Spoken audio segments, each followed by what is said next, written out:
So do any of you remember those Mickey Mouse cartoons from the 1930s? The ones that were just put out on DVD a few years ago?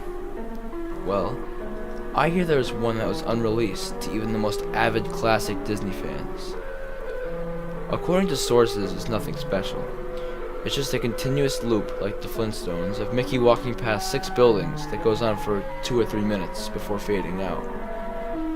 Unlike the cutesy tunes put in the regular episodes, the song in this cartoon is not a song at all, just a constant banging on the piano, on the keys for a minute and a half before going to white noise for the remainder of the film.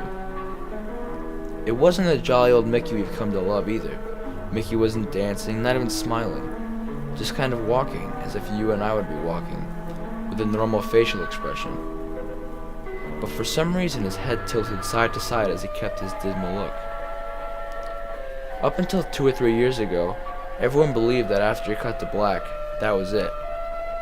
When Leonard Maltin was reviewing the cartoon to be put in the complete series, he decided it was too junk to be in the DVD, but wanted to have a digital copy due to the fact that it was a creation by Walt.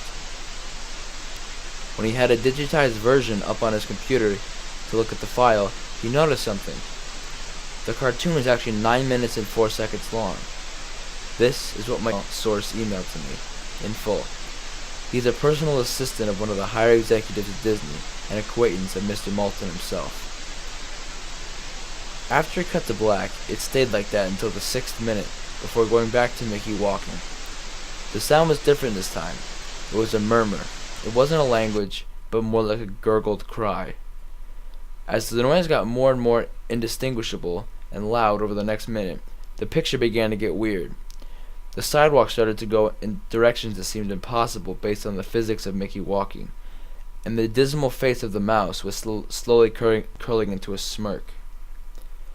On the 7th minute, the murmur turned into a blood-curdling scream, the kind of scream painful to hear, and the picture was getting closer and more obscure.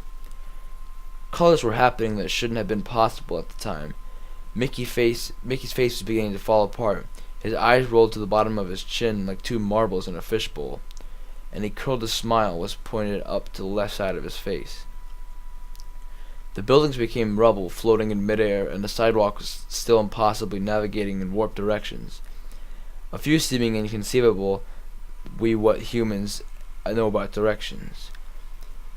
Mr. Maltin got disturbed and left the room, sending an employee to finish the video and take notes on everything that happened up until the last second, and afterward immediately stored the disc of the cartoon in the vault. The distorted screaming lasted until 8 minutes and a few seconds in, and then abruptly cuts to Mickey's face at the credits at the end of every video, and what sounded like a broken music box playing in the background.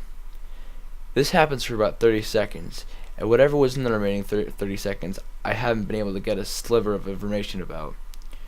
From a security guard working under me, who was making the rounds outside the room, I was told that after the last frame, the employee stumbled out of the room with pale skin saying "real suffering is not known" 7 times, before repeatedly taking the guard's pistol and offing himself on the spot. The thing I could get out of Leonard Maltin was that the last frame was a piece of Russian text that roughly said, "The sights of hell bring the viewers back in." As far as I know, no one else has seen it, but there have been dozens of attempts to get this file on RapidShare, and employees inside the studio, all of whom have promptly been terminated of their jobs. Whether it got online is not up for debate, but if rumors serve me right, it's online somewhere under SuicideMouse.avi. If you ever find a copy of the film, I want you to never view it, and contact me by phone immediately, regardless of the time. When a Disney death is covered up as well as this, it means that this has to be something huge. Get back to me. TR.